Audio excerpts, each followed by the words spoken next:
to the Doctor Who Marathon. I'm your host McEdam, and today we're going to be talking about The Reaping by Joseph Lidster.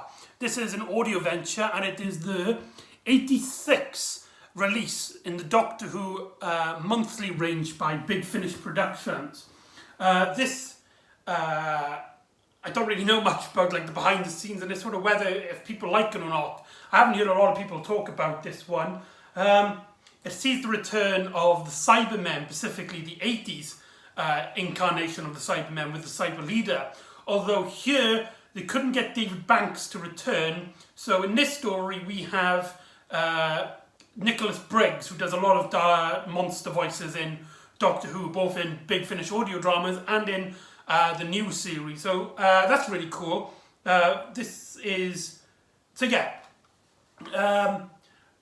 And a lot of people praise Big Finish because they did so much for the Sixth Doctor's character. Because he was a very abrasive, a very melodramatic Doctor, and Big Finish basically cut their way through the character to get a much more defined Doctor in terms of what we would imagine a Doctor. So basically they made him less of a bombastic nature Doctor. But what a lot of people don't seem to talk about is how Big Finish treat Perry Gilliam Brown, the Sixth Doctor's companion. This would be one of their first stories the earliest point we tackle with Perry Gilliam Brown. And here, this story is mainly focused around her. But what's really cool is that if you're interested, Big Finish have a huge series of Perry Gilliam Brown stories. It takes place after a trial of the Time Lord because of some time traveling shenanigans, and their characters are actually developed further. Sadly, however, I won't be talking about them stories because of various reasons. But so this would be the last story we talk about on audio with Perry. Now this is the official Big Finish CD cover, which looks really cool over there. And I've designed my own, well, I printed out, I should say. I didn't design these. Most of these I found on the internet. Like this example here is a DVD cover. Ooh, look, there's me in the reflection there. Let me put on an angle for you. That looks really nice. That's the spine, if anyone's interested. Really cool. And the back. Yeah. So anyway, on to the story. The story starts off with the Doctor taking Perry to the Goggle Box. No, not the Goggle Box, the TV series. Actually, this came out years before the TV show even came out. It was even a concept, so maybe that title's a reference to the story, who knows. And in this adventure, the Doctor goes on to the Goggle Box, which has every information humanly possible, and we get to see the original concept of the Doctor and Perry's relationship as they banter, and the Doctor's full of himself and he talks about how amazing the Goggle Box is. But Perry, all she's interested in is she wants to find out what's happening back in their own time, in their own place, back in 1983, I believe it was, the same year as Planet of Fire, not the last airing time, if that makes any sense. So anyway, so Perry goes, but the Doctor's reaction to this is what you would imagine with the Sixth Doctor, as he is like, you're very ungrateful. I take you around this universe. You get to see everything you want to see, but you just decide to look back at your own time in your own place, just to catch up what everybody else is doing. And so we get the original concept of this, although here it's a lot more toned down, and Perry kind of sticks up a lot for herself, and she kind of takes the mick, as if the Doctor's comments don't really affect her that much often. Here, this is a Perry in which she doesn't take to heart all the doctor's maybe mean comments. But anyway, while she's in the goggle box and is looking at her, looking up at the news around the time of her leaving, she finds out that the father of one of her friends had passed away. He was murdered. And so, panicking, she runs to the doctor and demands him to take her back to her own time, to at least attend the funeral. And what I really like about this is, at the start of this, the doctor's like, Perry, everybody you know is dead, we're in the future. And starts off being really abrasive, as they are in the future, and he's got an important book thing he's got to find. It's not important to the plot, but as soon as they decide to head back and decide to the doctor speaks to Perry in a much more gentle voice and is like, I'm sorry to hear about this, Perry. You must be horrible for you. I'll take you back, of course. You can cry. It's so perfectly okay. It's a horrible thing to happen.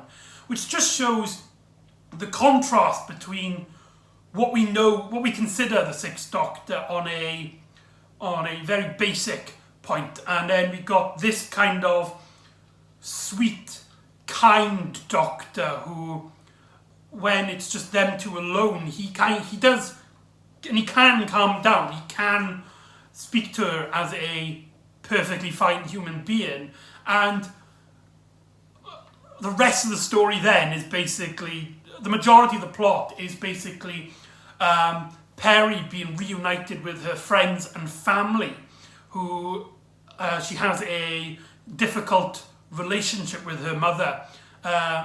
We soon learn that Harold, the guy that the Doctor met in Planet of the Fire, Perry's stepfather, was they divorced. He divorced from his mother because of the situation where Perry was stuck on the boat and she disappeared. And so the majority of this plot is mainly focusing on Perry and her relationship with her mother, with her friends, and how they react to her just disappearing and just all of a sudden appearing when the attention is to someone else. Because from their point of view, Perry Gilliam Brown is a kind of attention seeker, and although we don't really see that with her adventures, we kind of get the emphasis of this as, you know, she wanted to travel the world because she was bored on her holiday. In fact, the main starting point of this story is actually a flashback scene to Perry Gilliam before Planet of Fire, as she basically explains to her mother that she's met some few people and she's going away and blah blah blah, setting up Planet of Fire. So that's a really cool prologue. Or was it an epilogue? It's one of those two. And this story really, the bits with Perry and her mother really, really work. And you really do feel bad for Perry, who has come back after these many adventures with the Doctor. And she comes back onto Earth, and from everybody else's point of view, nothing's happened. They don't know her, and she's kind of changed for the better for her experience. And some of the things she overhears is just horrible. And she attends the funeral of this man. They later find out that he was murdered in a graveyard. He's somebody who works in a graveyard, and his co-worker who worked there is believed to have killed him. Now, Perry basically explains to the Doctor to not investigate because she doesn't want this tragic event in her family and friend's life to become a adventure, if you know what I mean. And the Doctor originally is like, okay, yes, of course, I won't make a deal out of it. You can promise me, But as soon as she leaves, the doctor's like, I'm trying to save everybody, and that's the thanks I get. Because from his point of view, this is murder and death is something that happens around him constantly. So he's not that affected by it, and he's more curious on how the murder, shall we say, takes place. And so the story kind of splits in two, with the doctor trying to work out what's happening, and he goes to the police to interview the man who presumably killed the friend's father. Whereas Perry deals with the domestic. She deals with her friends and family and stuff. And this story is just so well written. In fact, I would even go as far to say as when this was like my third or fourth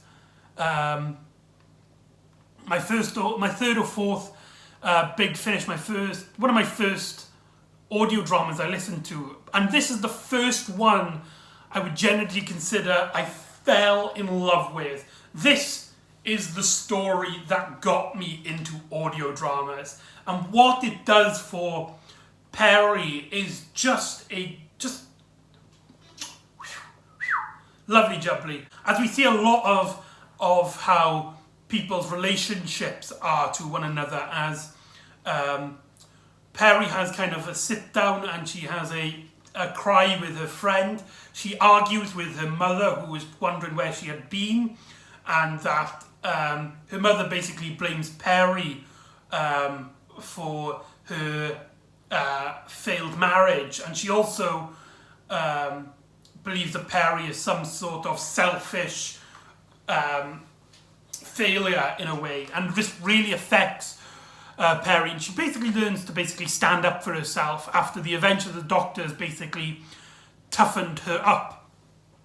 And one of my favourite scenes in this, in which is really just mortifying, is Perry basically overhears her mother and her friend just talking to each other about Perry's return. And the friend is like, I really did miss Perry. I honestly am so glad that she's back. But I will admit, when she was around, she kind of took all the attention. And now that she was gone, all the attention was going to her, to the character, to Perry's friend. And that she kind of did get used to Perry not being around. And she was kind of thanking as well Perry's mum for being there at such a traumatic moment in their family's life. And she also says that she's worried that now that Perry's back, that things will go back to as they were, where she is kind of undermined by Perry. And Perry's mother's like, don't be afraid, I'm always there for you. You just relax.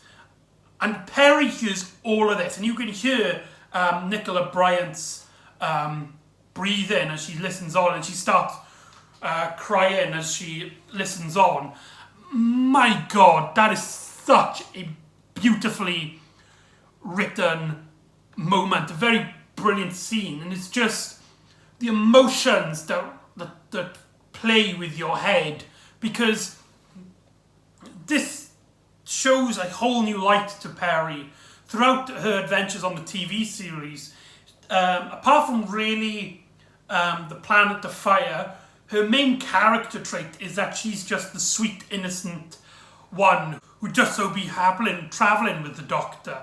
But here we get to see another side with her that actually still fits with the television continuity, as her Planet of Fire had her basically almost arrogantly wanting to travel the world and stuff. And so we could actually, instead of just developing a completely new character for her, we're working things that we already know about Perry, and it's just very well, and I love every scene of it. Sometimes the story does feel like it's segmented into two parts, where the stuff with Perry is more for the character and the stuff with the Doctor is more for the actual plot points. but they do mix extraordinarily well. So the doctor goes to the police officer to interview the guy who is expected to be the murderer. When he arrives, he meets an officer behind the counter, and he starts acting very strange. Originally, he asks the doctor for a passport, but then he lets the doctor through, and the doctor notices he's got something in his ear, and this officer also acts very abrupt, very strict, as if nothing really seems to bother him. And so the doctor interviews the man who believes the doctor's there originally to kill him. However, when he realises that the doctor doesn't have a earpiece and that whoever is behind all this is using earpieces, then he trusts the doctor, and so the doctor tries to work out what's going on. And this character, he says he's seen a silver ghost murder his co-worker, murdered his friend, and so the doctor tries to eagerly get him back to the graveyard, but the police officer tries to make the doctor drink some coffee with some cyanide in it.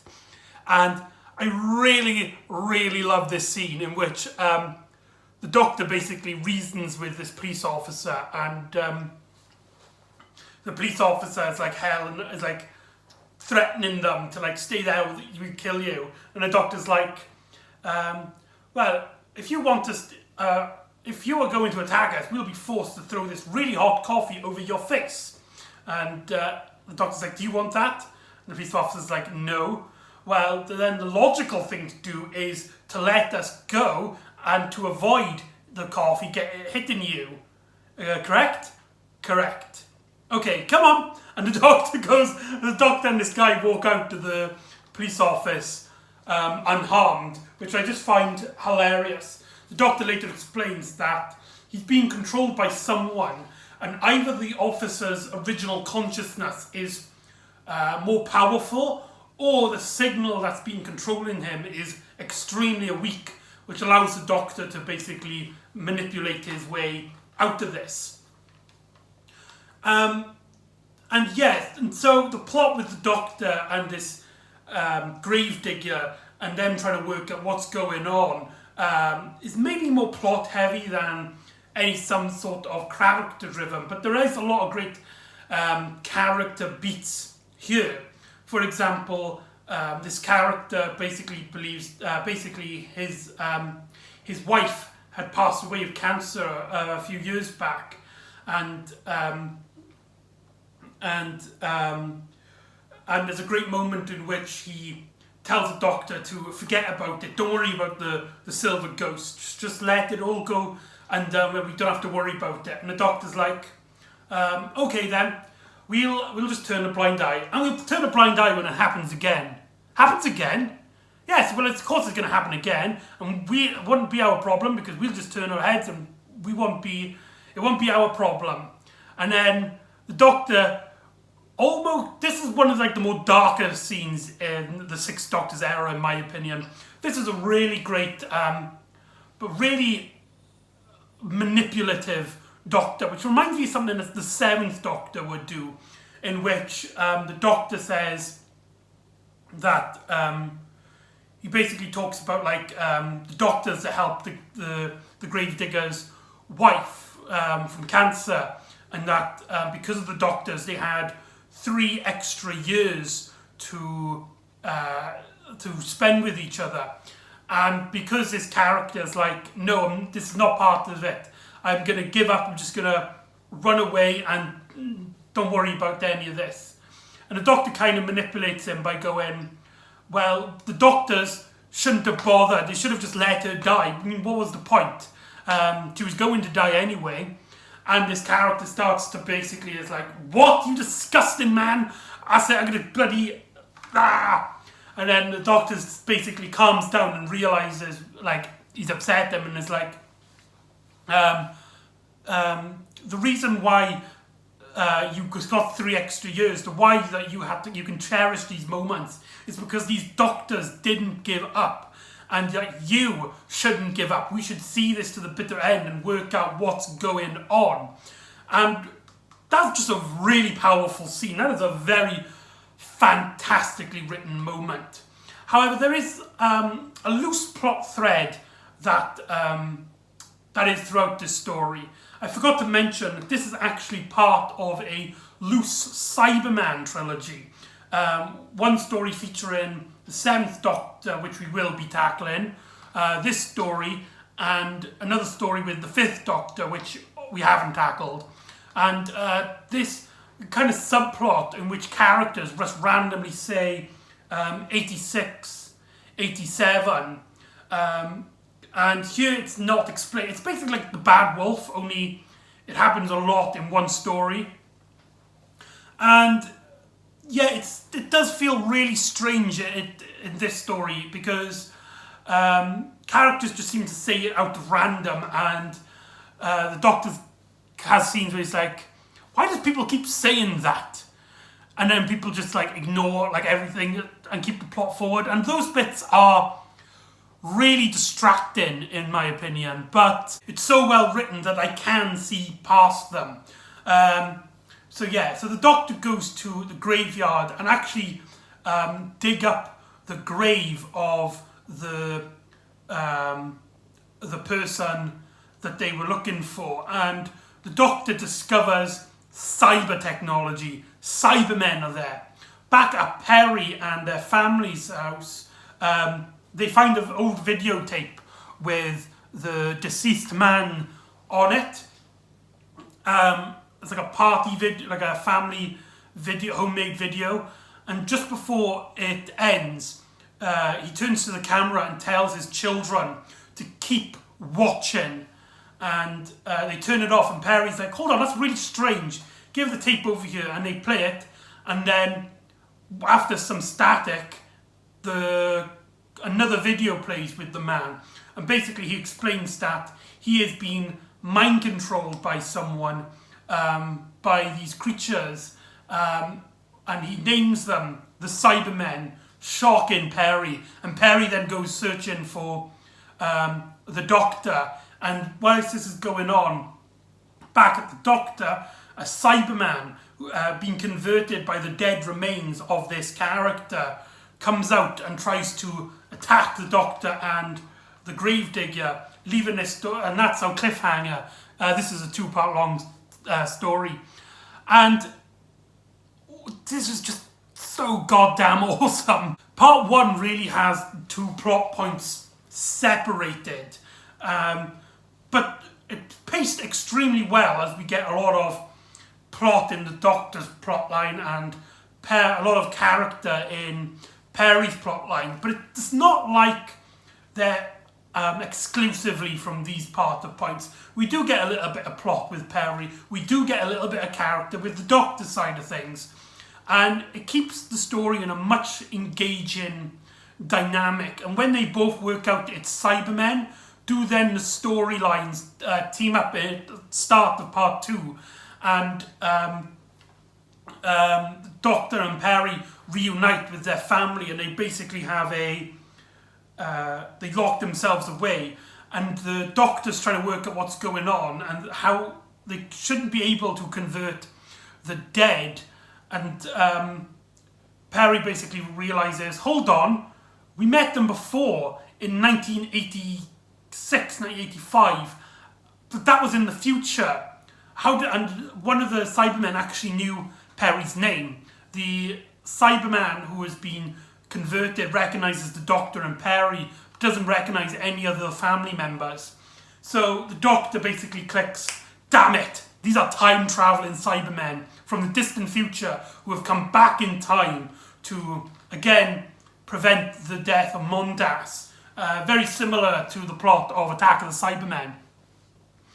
And the Doctor also discovers that the Cyber leader is actually still alive, and he worries that every grave in this graveyard will be turned into Cybermen so that they can come out and attack everybody. They also learns that the Cyberman who's controlling the people with the earpieces has reporters who have begged people to stay in their homes and the Doctor thinks that this is a plan for the Cybermen to be capturing people so that they can easily convert them, because when they're stuck in their houses, it makes them easier for the Cybermen to capture them. So it's a reaping, basically. And this is a very dark moment, and so the Doctor basically has to meet the Cyber leader down at his cave underground in the crypt. And when the Doctor goes down, he goes down by himself, and everybody, all of the Perry side of the family try to basically stay alive. And when the Cyberman, he is struggling, he's only partially converted, and he, not that he recognises, but he kind of gets a feeling that, feeling Cyberman, but you know what, you get what I'm saying, of his children, Perry's friend and his son. And so they actually make the Cyberman watch a family video trying to convince him that he is a human and not a Cyberman, and that's a really deep moment. The Cyberman then kills the grave digger and the son character, leaving only Perry, her friend, and her mother alive in this crypt. And we get probably one of my favourite scenes of Perry. She basically goes into detail on what's been happening. She basically works out, describes basically what's happening with the Doctor, that he's a time traveller, and she goes into a little bit of detail about the Doctor, and she basically states that she references events in Planet of Fire and the Caves of Androzani, in which a really nice, kind, young Doctor is with him, and that she travelled and she really started liking the Doctor. However, he died to save her, because she's stating that she can't let the Doctor go and face the Cyber Leader by himself, because he died for Perry. He risked everything for Perry, and Perry really wants to basically return the favour, wants to go back and help the Doctor. So that's why she's explaining his story. And she basically tells them then that he's a Time Lord, and when he died and when he sacrificed himself for Perry's life, did he change into this new man with a new personality. And that's why he's so bratic, he's so strange, basically. And the line that really just gets to me, Perry's mother asks her, is she only went with him because she feels guilty that he died for her? And that's the thing. This is what happens in this story. How powerful is that? That Perry is sticking with the Doctor because she feels guilty that the fifth incarnation sacrificed himself, devoted himself to her. Just amazing. And Perry's basically is denying this, and it's like, no, of course not. And they're like, well, the way you two talk, you don't really sound like friends. This banter sounds really harsh. And Perry's just like, oh, that's just how we talk to one another. We are fine, honestly. And so Perry tries to, and so these three have to basically fight the Cybermen upstairs, the one who was originally Perry's mother, Perry's friend's father. Back to the Doctor, which I think really sums up this story and really shows why the Cyber Leader is one of my favourite characters. This would be return to form, in my opinion, for the Cyber Leader, as he reveals that this whole thing was to get the Doctor there. He murdered this guy because he knew his relationship with Perry. He killed this one guy just to get to the Doctor, and just to get Perry, just to manipulate Perry to get the Doctor in this time and this place.